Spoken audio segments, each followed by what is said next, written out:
Pen drive ಪ್ರಕರಣ ದಿನಕ್ಕೊಂದು twist ಅನ್ನ ಪಡ್ಕೊಳ್ತಾನೆ ಇದೆ. ಒಂದೊಂದು ಹೇಳಿಕೆಗಳು ಒಂದೊಂದು ರೀತಿಯಾಗಿ ಅರ್ಥವನ್ನ ಕಲ್ಪಿಸ್ತಾ ಇವೆ, ಹೊಸ ದಾರಿಯನ್ನ ತೋರಿಸ್ತಾ ಇವೆ. ಎಫ್ಐಆರ್ಗೆ ಮುನ್ನವೇ ಸತೀಶ್ ಬಾಬುವನ್ನ ವಶಕ್ಕೆ ಪಡೆದಿದ್ದಾರೆ.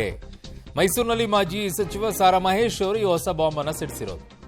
ದೂರು ಕೊಟ್ಟಂತ ಹುಡುಗ ಅಮಾಯಕ, ಆತನಿಗೆ ಹಣ ನೀಡಿ ಖಾಲಿ ಪೇಪರ್ನಲ್ಲಿ ಸಹಿ ಪಡೆದಿದ್ದಾರೆ.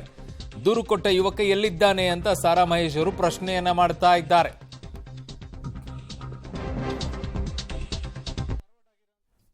ರೆಸ್ಕ್ಯೂ ಮಾಡಿರ್ತಕ್ಕಂಥದ್ದು ತೋಟದಲ್ಲ, ಅವ್ರ ಸಂಬಂಧಿಕರು ಮನೆಯಲ್ಲಿ ಅವರೇನೇ ಫೋನ್ ಮಾಡಿದ ನಂತರ ಪೊಲೀಸ್ನವರು ಕರ್ಕೊಂಬಂದಿರ್ತಕ್ಕಂಥದ್ದು ಅಂತ ಹೇಳಿ. ಮತ್ತು ಇದು ಕಿಡ್ನ್ಯಾಪ್ ಅಲ್ಲ, ಇದು ಇಂಥ ಒಂದು ವ್ಯವಸ್ಥೆ ಈ ರಾಜ್ಯದ ರಾಜಕಾರಣದಲ್ಲಿ ನಾವು ಯಾವತ್ತೂ ಕೂಡ ಕೇಳೂ ಇರಲಿಲ್ಲ, ನೋಡೂ ಇರಲಿಲ್ಲ. ಆದರೆ ಇದಾಗಬಾರ್ದಿತ್ತು. ಒಂದು ರಾಜಕೀಯ ವ್ಯವಸ್ಥೆಯಲ್ಲಿ ನಾವು ಫಿಲಮ್ಗಳು ನೋಡ್ತಾ ಇದ್ವಿ ಚಿಕ್ಕದ್ರಲ್ಲಿ, ಆ ರೀತಿ ಅಲ್ಲ 164 ಸ್ಟೇಟ್ಮೆಂಟ್ನ 7 days ಆದರೂ ಕೊಡಿಸ್ತಿಲ್ಲ ಅಂದರೆ ಅರ್ಥ ಆಗಬೇಕಲ್ವ ಇದು ಉದ್ದೇಶ ಏನಿದೆ ಅಂಥೇಳಿ.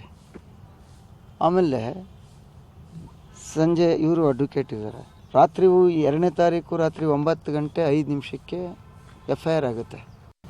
ಬೆಳಿಗ್ಗೆ 12ವರೆಗೆ ಆ ಸತೀಶ್ ಬಾಬುನ ಹೆಬ್ಬಾಳ್ ಬೇಕ್ರಿ ಹತ್ರ ಇದ್ದವ್ರನ್ನ ಅರೆಸ್ಟ್ ಮಾಡ್ಕೊಂಡು ತೊಗೊಂಡೋಗ್ತಾರೆ. ಮುಂಚೆ ಇದು ಎಲ್ಲಾದರೂ ಕೇಳಿದ್ದೀರಾ? ಅವ್ರಿಗೇನು ಕನಸು ಬಂದಿತ್ತಾ? ಈಗ ಆ ಬೇಕ್ರಿನಲ್ಲಿ ರೆಕಾರ್ಡ್ ಆಗಿತ್ತಲ್ಲ ವಿಡಿಯೋ, CCTV ಫುಟೇಜ್, ಅದನ್ನು ಹಾರ್ಡ್ ಡಿಸ್ಕ್ನೇ ಎತ್ಕೊಂಡೋಗಿ 7 ದಿವಸ ಆದಮೇಲೆ ಕೊಡ್ತಾರೆ. ಪಾಪ ಅದು ಬೇರೆ ಕಡೆ ರೆಕಾರ್ಡ್ ಆಗಿದೆ ಅಂತ ಅವ್ರಿಗೆ ಗೊತ್ತಿಲ್ಲ. ಹಲವಾರು CCTV ಇರ್ತದೆ ಹೆಬ್ಬಾಳ ಸರ್ಕಲ್ಲಿ ಅಂತ. ಇದು ಯಾಕೆ?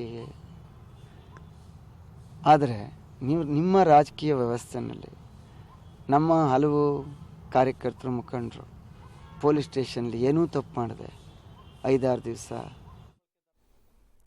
FIR ಆಗೋ ಮುಂಚಿತವಾಗಿಯೇ ಅರೆಸ್ಟ್ ಮಾಡ್ಕೊಂಡು ಹೋಗ್ತಾರೆ ಅಂತಂದ್ರೆ ಇದರ ಅರ್ಥ ಏನು ಅಂತ ಕೇಳ್ತಾ ಇದ್ದಾರೆ. ಅದು ಗೊತ್ತಾಗಬಾರ್ದು ಅನ್ನೋ ಕಾರಣಕ್ಕೋಸ್ಕರ ಆ ಬೇಕರಿಯಲ್ಲಿರುವಂಥ ಕ್ಯಾಮ್ರಾದ ಹಾರ್ಡ್ ಡಿಸ್ಕನ್ನು ತಗೊಂಡು ಹೋಗ್ಬಿಟ್ಟಿದ್ದಾರೆ, CC ಕ್ಯಾಮ್ರಾ ಇರುವಂಥದ್ದನ್ನು.